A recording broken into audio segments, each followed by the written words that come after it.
Приготовьтесь. То, что вы сейчас увидите, невозможно описать словами. Ни одно слово не способно передать ту дрожь, которую вы ощутите, когда взглянете на эти кадры. На заре своей славы Фрэнк Синатра стал причиной появления Бобби Сокер, фанаток-подросток, чье обожание доходило до истерии. Эта волна поклонения была настолько мощной, что полиция Нью-Йорка изучала ее как феномен массового гипноза. В начале 20 века рентгенологи калибровали аппаратуру, подставляя под лучи собственные руки, не зная о смертельной опасности облучения. Этот ежедневный ритуал, считавшийся безобидным, для многих из них закончился тяжелыми последствиями и ампутациями. В 1902 году извержение вулкана Монпеле уничтожило целый город с 30 тысяч жителей, оставив в живых лишь нескольких человек. Одним из выживших оказался заключенный, которого спасли толстые стены его одиночной тюремной камеры. На этой фотографии 1970 года запечатлен спуск на воду супертанкера Эссо Хиберния, который был настолько огромен, что казалось, будто он плывет прямо по улицам города. Его длина превышала 340 метров, что больше высоты Эйфелевой башни. Этот портрет конца 19 века – медицинская документация последствий ожога карболовой кислотой, популярным в то время дезинфицирующим средством. Снимок показывает не только тяжелые повреждения женщины, но и ограниченные возможности медицины той эпохи. Рыбак Эдвард Левелин в 1903 году в одиночку вытащил этого гигантского морского окуня весом почти 200 килограммов. Его невероятный улов до сих пор считается одним из самых впечатляющих в истории спортивной рыбалки. Осужденный на пожизненный срок прощается со своей невестой прямо в зале суда. Этот миг, запечатленный фотографом, стал символом окончательного расставания и суровой реальности правосудия. Самое высокое дерево на планете, секвойя по имени Гиперион, возвышается на 115 метров, а его точное местоположение держится в строжайшем секрете. Чтобы защитить его от туристов, власти ввели штраф в $5000 для любого, кто попытается подойти к гиганту слишком близко. Это один из последних портретов Генненпил,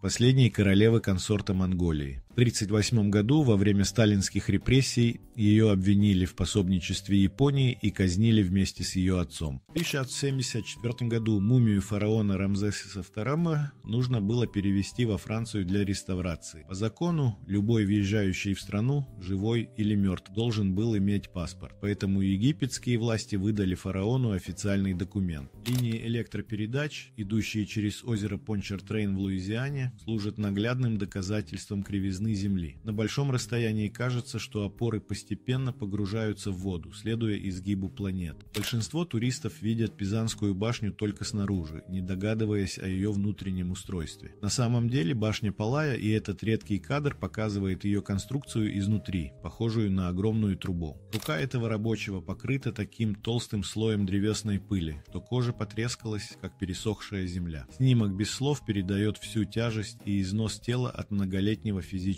труда. Сотрудница НАСА Патрисия Конклин вручную собирает мозаику поверхности Марса из сотен отдельных снимков, присланных зондом Маринер-9. До появления компьютерной графики именно так, с помощью клея и ножниц, создавались первые подробные карты других планет. Инженеры стоят на дне шлюзовой камеры Панамского канала на фоне гигантских ворот, высота которых сравнима с шестиэтажным зданием. Каждая из этих стальных створок весит 750 тонн, но при этом идеально сбалансирована. Кавказская овчарка считается одной из самых дорогих и мощных пород в мире. Один из таких псов по кличке Хайдер был оценен своим индийским владельцем в несколько миллионов долларов. Во время планового осмотра статуи Христа в Перу рабочие обнаружили неожиданного обитателя. В дренажном отверстии руки гигантской статуи спокойно сидел бездомный кот. Маленький олененок, по всей видимости потерявший свою мать, нашел утешение рядом с пластиковой приманкой для охоты. Он инстинктивно прижался к безжизненному муляжу в поисках тепла и защиты. Эти два снимка были сделаны с разницей всего в несколько десятков секунд во время внезапного шторма. Улица мгновенно превратилась в бурлящую реку, демонстрируя невероятную мощь стихии. Шведская актриса Анита Экберг позирует с индейкой на День Благодарения в 1960-х годах. Такие постановочные фото были частью голливудской пиар-машины, создавая для звезд образ идеальных американских домохозяек. Перед вами гигантская африканская улитка ахатина, один из самых крупных сухопутных моллюсков на планете. Во многих странах она признана опасным инвазивным видом, способным наносить серьезный урон сельскому хозяйству. Бразильский художник создает эти невероятные лунные пейзажи без единого грамма фотошопа. Секрет его работ кроется в использовании техники принудительной перспективы и самодельного светильника в форме Луны. В 1920-х годах компьютерами называли не машины, а сотрудниц, выполнявших